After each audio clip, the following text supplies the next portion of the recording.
Bonjour, bonjour. Bienvenue à mon podcast Un bon moment. Je me présente, je m'appelle Coralie Dubois, puis je suis humoriste. Mais avant tout d'être humoriste, je suis une personne dans la vie qui aime vraiment beaucoup lire, s'informer. Tu sais, j'ai vraiment beaucoup de curiosité intellectuelle qu'on appelle. Donc, apprendre à connaître des nouvelles personnes, apprendre des nouvelles choses, c'est souvent ce qui m'anime dans la vie. Et là, aujourd'hui, le sujet qui m'anime principalement, c'est le sujet des troubles du stress post-traumatique. Donc, je te souhaite la bienvenue dans ma chronique je m'appelle Coralie Dubois et j'espère que tu vas passer un bon moment.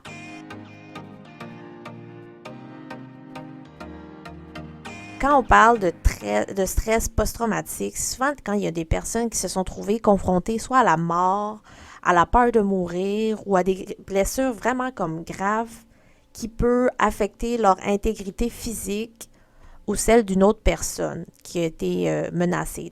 Ça, c'est des personnes qui ont vécu, comme on le dit, là, un moment traumatisant dans la vie. Et c'est souvent associé aux soldats qui reviennent de la guerre, qui ont vécu un moment traumatisant. Quand ils reviennent de là, ben, c'est là qu'on peut leur diagnostiquer un trouble de stress post-traumatique. C'est pas juste les personnes qui reviennent d'un combat, de la guerre, qui peuvent avoir ça. On découvre aussi que ça peut être aussi des personnes comme toi, comme moi, des civils, là, des personnes en tout genre. Mais souvent, ce terme-là a été associé aux personnes qui revenaient de la guerre. Et là, ce que je trouve intéressant, c'est que j'ai tombé sur un article qui est vraiment intéressant de National Geographic qui stipule justement que les recherches en lien avec les troubles du stress post-traumatique, ça date vraiment de très loin, là. Parce que quand je parle de troubles du stress post-traumatique, on pense à la guerre du Vietnam. Moi, je pense à la guerre du Vietnam, la guerre de sécession, la Première Guerre mondiale. Mais c'est drôle parce que les écrits scientifiques, ils datent pas juste de là, ils datent là, il y a 3000 ans en Mésopotamie. Ça, c'était déjà des symptômes qu'on avait notés, qu'on avait vus, qui sortaient des soldats. Les symptômes sont notamment la dépression, le stress, il y a des fois aussi la schizophrénie qui peuvent relier de ça. Tout ce qui est en lien à la capacité de concentration. Fait que souvent, quand on parle de ces écrits-là dans la Mésopotamie, souvent c'était des personnes qui luttaient contre les fantômes de la guerre. Ça a pris du temps avant que le trouble du stress post-traumatique soit réellement comme nommé ainsi, là. Avant, on appelait ça l'hystérie traumatique. Tu sais, il y a eu vraiment comme une histoire en lien avec le développement du concept.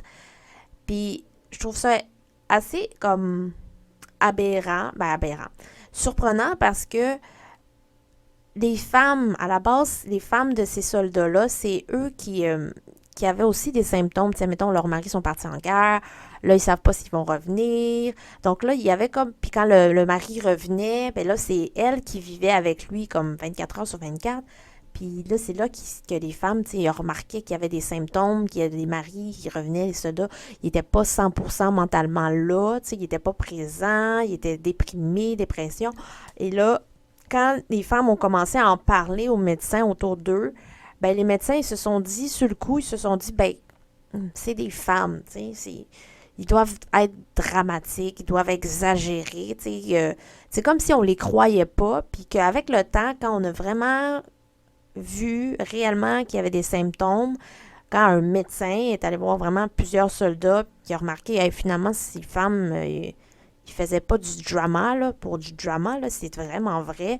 Là, c'est là qu'ils ont commencé à se questionner puis à faire des recherches sur cette maladie.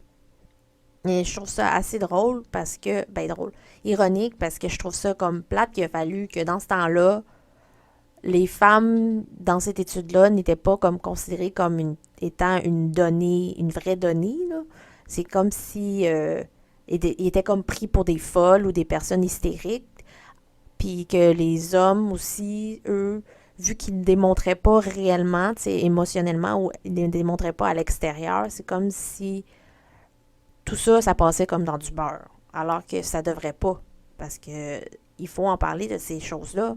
Il faut les verbaliser. Puis je pense qu'au niveau de la communication, les femmes sont plus peut-être celles que je connais sont plus comme émotionnelles, sont plus démonstratives, tandis que les hommes sont un peu plus réservés. Tu sais, c'est plus intérieur que ça se vit. Tu sais, ça se vit, mais à l'intérieur, c'est moins démonstratif. C'est vraiment des hommes qui sont atteints de blessures comme invisibles. C'est vraiment pas vu. Puis je pense que c'est ça qui est le plus comme difficile pour une personne qui souffre d'une maladie, c'est qu'elle soit invisible.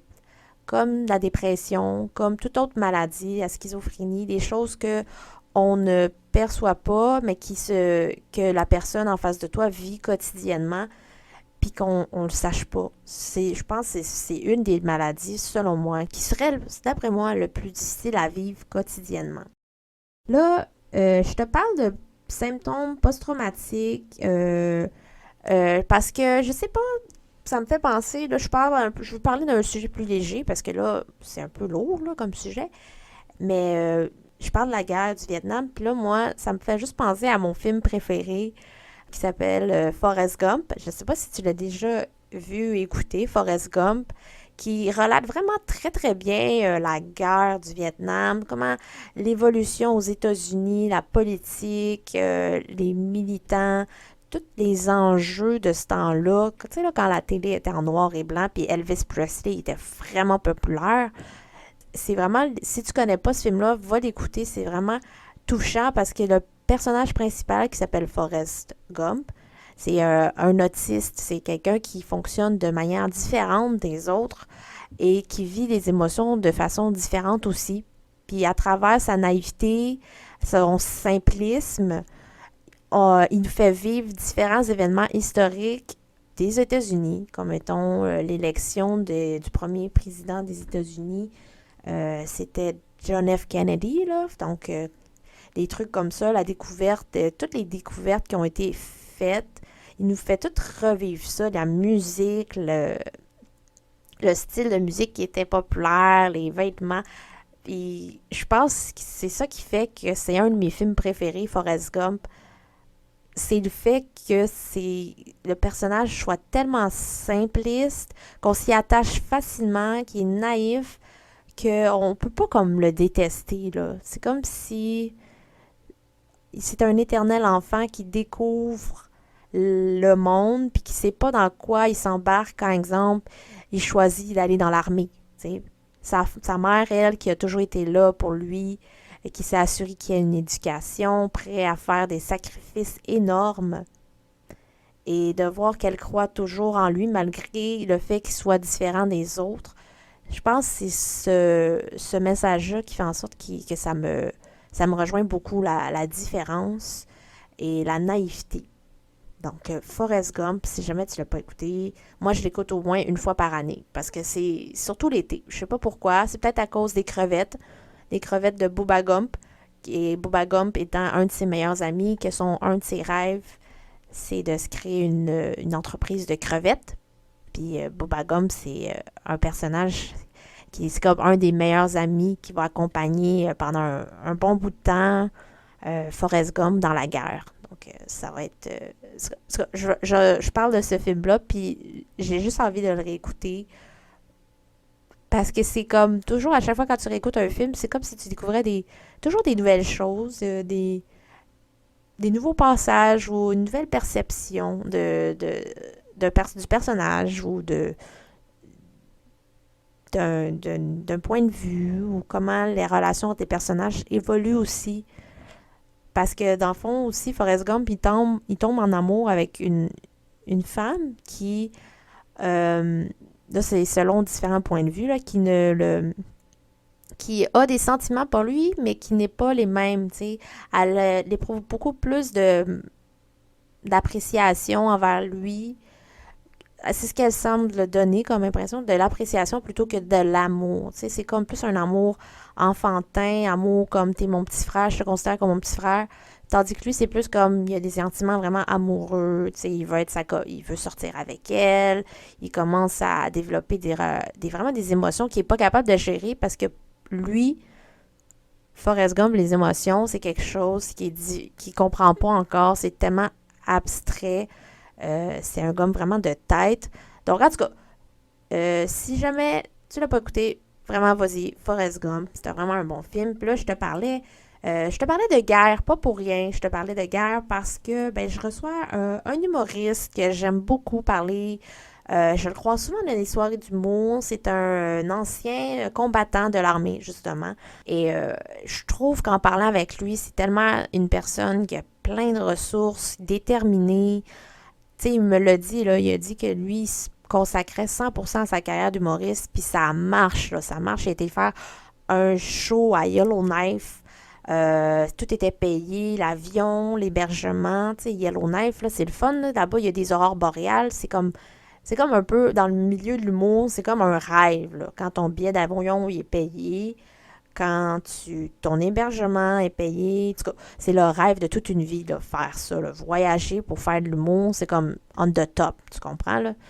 Fait que lui, il s'appelle Steven Bilodeau, un grand humoriste qui est super drôle, attachant. Donc, j'ai bien hâte de te le présenter dans le prochain épisode parce que c'est comme impossible que tu ne l'aimes pas.